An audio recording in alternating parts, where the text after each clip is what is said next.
1938년 경성경찰서는 폭력과 무관심으로 가득한 밤, 비명과 침묵이 가득했던 어두운 장소로 결국 사건은 은폐됐다. 14살 소녀 김미경의 비극적인 이야기가 남긴 핏자국은 70년 후에도 여전히 경찰서의 어두운 과거를 증명하고 있다. 현재 한 청년이 그 경찰서에서 카메라를 들고 과거의 진실을 알리기 위해 문을 열 준비를 하고 있으며 미스터리 채널은 이를 기회로 삼으려 한다. 본명은 최지랑이고 나는 고스트 헌터 Y로 공포를 연출하며 돈을 벌고 있지만 현실적인 압박감이 있다. 박 PD가 패선의 위험성을 걱정하자 나는 그곳이 내 브랜드 가치를 높일 기회라고 생각하며 과거의 사건들에 대해 설명한다. 결국 혼자 패선에 들어가기로 결심한 나는 고군분투하는 모습을 각색해 시청자들이 기대하는 극한의 공포를 제공하려고 한다. 고스트 헌터 Y가 70년 전 경성경찰서에 숨겨진 진실을 파헤치기 위해 그곳에 들어서고 긴장감을 느끼며 오프닝 멘트를 시작해. 그는 폐건물에 고립된 분위기와 다양한 이상한 감정들을 느끼며 벽에서 발견한 장군이라는 낙서에 대한 생각에 잠기게 돼. 2층으로 올라가며 묘하게 흐릿한 거울을 발견하고 그 순간 어린 소녀의 희미한 목소리를 듣게 되면서 두려움이 엄습해. 고스트 헌터 Y는 냉철함을 유지하며 카메라를 돌리고 외부 소음과 함께 추가 장비를 설치하기 시작해. 주인공은 1층 복도에서 느껴지는 둔탁한 소리에 이끌려 조심스럽게 내려가며 과거의 진실과 마주하게 될 것임을 직감했습니다. 그는 녹슨 철문을 열고 지하 취조실에 들어갔고 곳곳에 붉은 자국과 함께 묘한 공포감을 느꼈습니다. 방 안에서 들려온 소녀의 절망적인 목소리에 그는 순간 정신이 혼미해지지만 이를 과학적 현상이라며 스스로를 다잡습니다. 주인공은 곰팡이 투성이의 서류 더미 아래서 군용 탄약통처럼 생긴 묵직한 철제 상자를 발견하게 됩니다. 긴 울음소리 후에 열린 상자 안에는 김미경 소녀의 초상화와 일기장, 그리고 머리핀이 있었다. 초상화 속 소녀는 14살의 김미경이며 일기장에는 일제시대의 그녀의 일상과 무서운 이야기들이 담겨 있었다. 일기장의 마지막엔 소녀가 경찰서에 끌려왔고 배후에는 장군이 있다는 사실이 암시되어 있어 이는 단순한 괴담이 아니었다. 마지막에 소녀의 목소리가 들리며 나는 이제 단순한 유튜버가 아닌 김미경 소녀의 진실을 전달하는 대변인이 되었다. 상자 안에 초상화와 미경 소녀의 일기장이 들어있어. 그걸 세상에 알리려는 주인공은 소녀의 억울한 죽음을 드러내고 싶어해. 하지만 경찰이 상자를 회수하려 하고 주인공은 소녀의 마지막 목소리를 듣기 위해 무속인 연화에게 도움을 요청하였어. 연화는 굿을 통해 소녀의 영혼과 연결하고 주인공은 이 과정을 과학을 초월한 진실에 접근하는 방법으로 생각하게 돼. 주인공은 소녀의 슬픔을 나누기 위해 눈을 감고 북소리에 의식을 맡기고 깊은 나락으로 떨어진다. 그는 70년 전 경성의 밤에 접어들고 꿈같은 상태에서 생생한 경험을 하게 된다. 경성경찰서를 보며 과거의 힘든 순간들을 실시간으로 목격하지만 꿈이라는 사실을 믿기 힘든 상황에 놓이게 된다.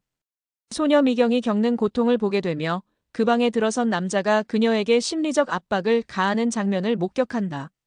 하얀 제복의 남자는 외면상 친절하게 보이지만 내면에는 차가운 계산이 숨겨져 있다는 사실을 느끼게 된다. 범인은 장군이라는 표면적인 모습 뒤에 숨은 하얀 제복의 남자가 진짜 악임을 알게 된 주인공은 진실을 밝혀야겠다는 결심을 하게 돼. 미경 소녀의 눈빛과의 만남을 통해 주인공은 진실에 대한 사명을 느끼고 하얀 제복의 남자를 찾기 위한 고군분투를 시작하게 되었어. 이정훈 교수와의 상담 뒤 주인공은 친일파와 경찰 기록을 통해 과거의 범인을 찾아내려 하고 결국 최재훈이라는 인물에 대한 충격적인 사실을 발견하게 돼. 최재훈은 해방 후에도 권력을 유지했던 인물로 그의 개인 서재에 증거가 있을지도 모른다는 추론이 생기기 시작해. 주인공은 미경 소녀의 마지막 순간을 기록한 증거를 찾기 위해 힘든 싸움을 시작하지만 경찰의 압박과 감시 속에서 긴장감이 고조돼. 나는 진실을 찾기 위해 최재훈의 서재에 불법적으로 침입하기로 결심했다. 서재에서 미경 소녀의 고문을 담은 사진과 일기장을 발견하고 이를 통해 정당성을 확립하려 했다. 하지만 경호원들에게 발각되어 위험한 추격전이 시작되고 나는 생방송을 통해 진실을 폭로하기 위해 패서로 향했다. 고스트 헌터 Y가 아닌 진실 헌터 Y로서 한국 역사 속 숨겨진 비극적인 사건들을 폭로하기 시작해. 그는 김미경이라는 소녀가 1938년 경성에서 독립운동가 아버지의 자료 때문에 잔혹하게 살해당한 사건을 다루고 있어. 특히 최재훈이 그녀의 죽음에 책임이 있다는 사실은 충격적이며 그는 폭력을 주도하지 않고도 심리적 압박으로 미경을 괴롭혔어. 미경은 고통 속에서도 아버지의 유언을 지키며 폭행을 견디고 마지막 힘을 다해 벽에 나를 잊지 마세요라는 글을 남겼어.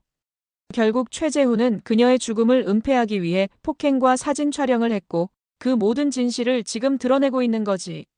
시청자들에게 이 사실을 퍼뜨려달라고 부탁하며 방송이 끊길 때까지 진실을 알리는 그의 모습은 감정적이었어. 마지막으로 경찰이 방송을 중단시키기 위해 들이닥친 순간을 담아내며 이야기 마무리. 경찰복 남자가 다가오고 나는 미경의 초상화를 안으며 카메라에 소리치며 체포됐어요. 체포되었지만 70년 만에 정의가 승리했다는 기쁨을 느끼며 경찰이 내부적으로는 존경심을 가지고 있었다는 사실을 알게 돼요.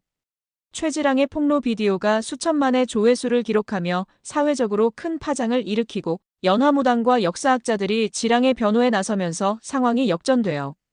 박 PD는 최지랑의 구명을 위해 시위를 주도하며 헌신적으로 싸웠고 결국 지랑은 법원에서 석방 결정을 받았다. 지랑의 석방은 최재훈 일가의 몰락을 알리는 신호였고 그들의 비리가 드러나며 사회적으로 매장되었다. 지랑은 서울시와 협의하여 미경 소녀를 기리기 위한 기록관 설치를 제안하고 그 프로젝트는 대중의 지지를 받았다. 폐서의 지하 취조실이 변모하며 지랑은 과거의 고통에서 해방된 소녀의 웃음을 느끼며 진실을 찾는 사람이 되었다. 지랑은 석방 후에도 미경 소녀를 위한 마지막 위로에 집중하며 기록관 개관을 준비했다.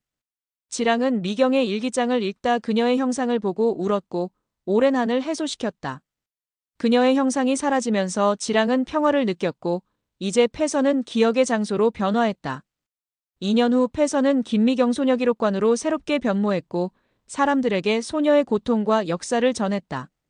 지랑은 이제 진실헌터와이로 활동하며 사회적 가치를 추구하는 유튜버로 자리 잡았다. 기록관 앞에서 아이들이 뛰어놀고 있는 모습을 보며 지랑은 과거의 아픔이 잊혀지지 않기를 바라게 되었다.